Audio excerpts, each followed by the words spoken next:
بسم اللہ الرحمن الرحیم۔ السلام علیکم دوستو، ناول روح محبت آخری پارٹ پیش خدمت ہے۔ بیٹا پلیز انہیں مات بتانا کچھ، آپ بے فکر رہیں، آپ کے اوپر کوئی نام نہیں آئے گا۔ انہیں تسلی دیتی وہ باہر اپنے پورشن میں آئی تھی۔ اس کے شوہر کی زندگی اتنی تلخ ہوگی اس نے سوچا بھی نہیں تھا۔ بظاہر خوش دیکھنے میں لوگ اندر سے کتنے ٹوٹے ہوتے ہیں اس کا تو کس کو احساس نہیں ہوتا۔ سب اپنی زندگی میں گم، کسی کی پرواہ کب کرتے ہیں۔ وہ بھی ایک ٹوٹا ہوا شخص تھا جو دنیا کے سامنے مضبوط بنا رہتا تھا، مگر آج مہک کو احساس ہوا تھا کہ وہ اندر سے کتنا اکیلا ہے۔ وہ ڈرتا تھا کہ کہیں وہ پھر سے اکیلا نہ رہ جائے، اس لیے وہ اکثر زیادتی کر جاتا تھا۔ آج اس کی حقیقت جانتے وہ بہت افسردہ سی ہو گئی تھی۔ لمحے کو بھی اس کے دل میں یہ خیال نہیں آیا کہ وہ اسے چھوڑ جائے، بلکہ اسے تو اب اپنے ارحم کو سنبھالنا تھا، اسے اپنے ساتھ کا یقین دلانا تھا، مگر یہ اتنا بھی آسان نہیں تھا۔ بچپن کے لگے زخم کو بھرنے میں ابھی بہت وقت درکار تھا۔ زخم لگنے میں لمحہ لگتا ہے مگر اسے مندمل ہونے میں سالوں لگ جاتے ہیں۔ جتنا بڑا اور گہرا زخم وہ اتنا ہی درد دیتا ہے۔ اس کا بھی غم بہت بڑا تھا جو اپنا نشان چھوڑ گیا تھا۔ انسان بعض اوقات خود کو ٹھیک کرنے کی کوشش کرتا ہے، مگر یہ ظالم دنیا سب ختم کرتی، اس ظالم سے اس کے جینے کی وجہ تک چھین لیتی۔ یہ ظالم دنیا ہی تو ایک انسان کو جانور بننے میں مجبور کرتی ہے۔ آج کل کی لڑکیاں دولت کی لالچ میں ابن آدم سے کھیلتی تو کہیں جسم کی لالچ میں وہ انسان بنت حوا کو نوچ ڈالتے۔ قصور دونوں کا برابر ہوتا مگر الزام صرف ایک طرف لگایا جاتا۔ اس کی تصویر دیکھتی اس کی آنکھوں سے ایک بار پھر آنسو رواں ہوئے تھے۔ اسے آہستہ آہستہ سب کرنا تھا، اسے ارحم کی بیوی بعد میں پہلے دوست بننا تھا، چاہے پھر اسے کتنا ہی کچھ برداشت کرنا پڑے۔ آفس کے کیبن میں وہ مضطرب سا بیٹھا تھا، جانتا تھا کل جو ہوا غلط ہوا، مگر وہ اپنے ڈر کا کیا کرتا۔ مہک کو دیکھ وہ اس کی طرف اٹریکٹ ہوا تھا، مگر وقت کے ساتھ ساتھ وہ اسے محبت کرنے لگا تھا۔ وہ معصوم تھی، سیدھی سادھی، مگر نہ جانے کیوں اسے اپنا ماضی بھولتا ہی نہیں تھا۔ وہ جب بھولنا چاہتا اس کا ماضی پوری آب و تاب کے ساتھ اس کے سامنے آ جاتا اور وہ انجانے میں اسے اذیت سے دو چار کر دیتا۔ اب بھی وہ پچھتاووں کی زاد میں تھا۔ کل کا رویہ یاد آئے تو ایک بار پھر ڈر غالب ہے کہ کہیں وہ چھوڑ کر نہ چلی جائے، اس لیے اپنا کام چھوڑ وہ اندھا دھند بھاگا تھا۔ رش ڈرائیو کرتا وہ گھر پہنچا تو وہ اسے کہیں نظر نہیں آئی۔ اس کا دل دھک سے رہ گیا تھا، دل کو جیسے کسی نے تیز دھار آلے سے چیرا تھا۔ میں اس کی آواز میں کتنا درد تھا۔ تبھی اسے اپنے سینے پر اس نے نرم ہاتھ محسوس ہوئے تھے۔ میں یہاں ہے ارحم، محبت سے کہتے اس نے اس کی پشت پر اپنے لب رکھے تھے۔ وہ بے یقین ہوا تو پلٹ کر اسے سینے سے لگا جیسے اس کا یقین کرنا چاہتا ہو۔ میری جان تم ہو نا، مجھے چھوڑ کر تو نہیں گئی نا؟ اس کا ایک ایک نقش چومتے وہ دیوانہ ہوا تھا۔ میں ہی ہوں ارحم، میں نے کہاں جانا، میرا ٹھکانہ تو آپ ہی ہیں۔ اس کے چہرے کو اپنے ہاتھ میں لیے اس نے محبت سے کہا تھا، آئی ایم سوری جان، میں بہت برا، بہت درد دیتا ہوں نا۔ اس کے چہرے کو چومتی اس کی آنکھیں نم ہوئی تھیں۔ ارحم اس کے چہرے پر نمی محسوس کرتی وہ تڑپ سی گئی تھی۔ نہیں روئیے نہیں نا۔ اس کا ہاتھ تھمتی اسے بیڈ پر بٹھائے اس نے محبت سے اس کے آنسو صاف کیے تھے۔ میں ایک اچھا انسان نہیں ہوں، میں مجھے سب چھوڑ جاتے ہیں، تم بھی چھوڑ جاؤ گی، میں جانتا ہوں۔ وہ تڑپ رہا تھا۔ کس نے کہا میں اپنے ارحم کو چھوڑ جائے گی؟ ماہ کے ارحم کو بہت پیارے اچھے انسان ہیں، ان کے جیسا تو کوئی ہے ہی نہیں، اور ماہ وعدہ کرتی میں اپنی آخری سانس تک اپنے ارحم کو نہیں چھوڑے گی۔ اس کے ماتھے پر لب رکھے تو وہ سکون سے آنکھیں موند گئے۔ اس نے جھک کر اس کی آنکھوں پر لب رکھے تھے، آہستہ سے اس کے گال پر لب رکھے۔ وہ اس کے ہونٹوں کے پاس آئی تھی اور تھوڑا جھجکی، مگر ہمت کر کے اس کے لبوں پر اپنے لب رکھے تو وہ دیوانہ ہوا تھا۔ اسے مضبوطی سے تھمے بیڈ پر گرایا تھا۔ وہ کٹی ڈال کی طرح اس کے سینے پر گری تھی اور وہ اس پر اپنی گرفت میں سخت کرتا چلا گیا۔ جب کہ وہ آنکھیں باندھ کیے اسے محسوس کرنے لگی، اس نے کروٹ لیے اپنے برابر میں لیٹے ارحم کو دیکھا جو تھوڑی دیر پہلے کی نیند کی آغوش میں گیا تھا۔ اس نے محبت سے اس کے بال سمیٹے اور اس کے ماتھے پر لب رکھے۔ وہ اسے بدل دے گی، اپنی محبت کے رنگ میں رنگ دے گی، اسے یقین تھا۔ اس پر کمفرٹر ٹھیک کرتی اس نے اپنی شرٹ پہنی تھی اور اٹھ کر کھڑکی پر آ گئی۔ شام کے سائے دور دور تک پھیل رہے تھے، مگر اس کا دل روشن تھا، کیونکہ اس نے کسی کی زندگی بچانے کا عہد کیا تھا۔ اسے اپنے محبوب شوہر کو اس دنیا کی تلخی سے دور لے جانا تھا، لیکن اس کے لیے اسے یہاں سے ارحم کو دور لے کر جانا تھا، مگر کہاں؟ اسے ایسی جگہ دیکھنی تھی جہاں ماضی کی کوئی تلخی نہ ہو۔ وہ ارحم کو سب سے چھپا کر کہیں دور لے جانا چاہتی تھی۔ اس کا دماغ تیزی سے تانے بانے بول رہا، سب ٹھیک ہو جائے گا۔ اس نے خود کو یقین دلایا، ارحم آپ تو مجھے کہیں گھمانے بھی نہیں لے کر گئے۔ وہ دونوں اس وقت لان میں بیٹھے چائے سے لطف اندوز ہو رہے تھے۔ جب بھی اس نے منہ بسور کر شکوہ کیا تو وہ مسکرا دیا۔ کہاں جانا ہے میری جان؟ نے ہلکا سا جھک کر اس نے محبت سے پوچھا تھا۔ اس نے پرسوچ انداز میں اپنی ٹھوڑی پر انگلی رکھی۔ ارحم کو اس وقت کو ڈھلتی شام کا ایک بے حد خوبصورت منظر نظر لگی تھی۔ وہاں جہاں بس خوشیاں، یوں کوئی غم نہ ہو، آپ ہو، میں ہوں، ہماری محبت ہو۔ وہ ایک جذب سے آنکھیں میچ کر بولی تو وہ مبہوت سا ہوا تھا۔ بھلا وہ کہاں اس قابل تھا کہ اسے اتنا پیارا ساتھی ملتا؟ ایسی جگہ کہاں ہے؟ اب یہ بھی بتا دے محترمہ۔ وہ ذرا جھکا تو وہ دل فریب انداز میں مسکرائی تھی۔ آپ کی باہوں میں۔ اس نے اپنے ہاتھ رکھا، وہ سچائی سے گویا ہوئے، جبکہ اس کی بات پر وہ دل سے مسکرایا تھا۔ مجھے بھی وہی سکون ملتا ہے۔ وہ اس کے ہاتھ پر اپنی گرفت مضبوط کرتا بولا تھا۔ تو چلے نہ کہیں جہاں بس محبت ہی محبت ہو، نہ آپ کا غصہ، نہ کام کی لڑائی۔ ٹھیک ہے میری جان، میں کل تک سارے کام سمیٹ کر ٹکٹ کرواتا ہوں۔ سچی میں وہ بچوں کی طرح خوشی ہوئی تھی، سچی میں وہ بھی اسی کی طرح بول رہا تو وہ کھل کھلا کر ہنس پڑی۔ زندگی کو اسے خود سہل کرنا تھا۔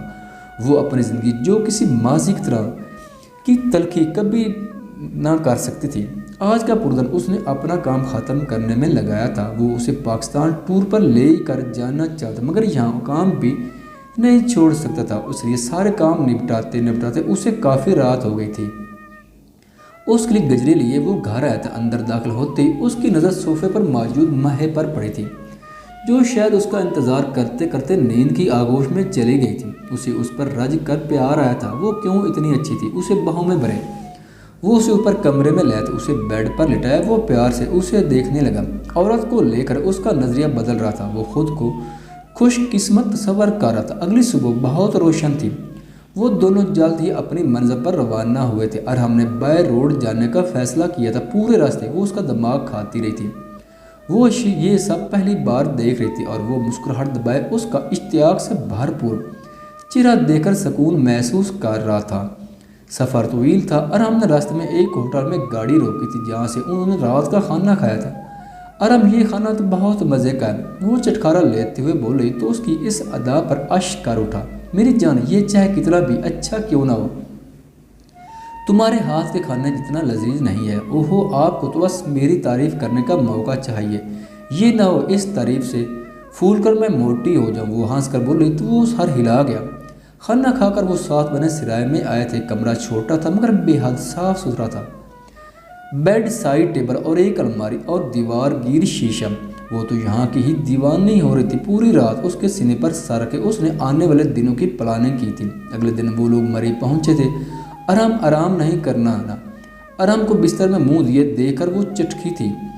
تبھی اچانک سے ارحم نے اس کا ہاتھ تھام سے اپنی طرف کھینچا تھا اور اس کے لبوں کو اپنی گرفت میں لے لیا تھا اور پھر اسے بنا کچھ کہنے کا موقع دیا۔ وہ اپنی من مانی پر اترا تھا اور اس کا لمس پاتے ہی وہ بھی مدہوش ہوئی تھی۔ صبح وہ معمول سے پہلے ہی اٹھ گئی تھی اور ارحم کو بھی اٹھا کر کھڑا کیا تھا، جو اب معصوم شکل بنائے اسے دیکھ رہا تھا اور وہ ظالم بنی اپنی تیاری مکمل کر رہی تھی۔ ایسے مت دیکھے، رات آپ نے ترس کھایا تھا جو میں کھاؤں؟ تو بھائی میں نے تو آرام ہی کروایا تھا، لیکن میں نہیں کرواؤں، چلے اب۔ اس کا ہاتھ تھمتی وہ باہر بڑھی تھی اور پھر ارحم نے اسے نتیہ گلی اور کئی مشہور جگہیں دکھائی تھی۔ ارحم یہ کتنا خوبصورت ہے نا۔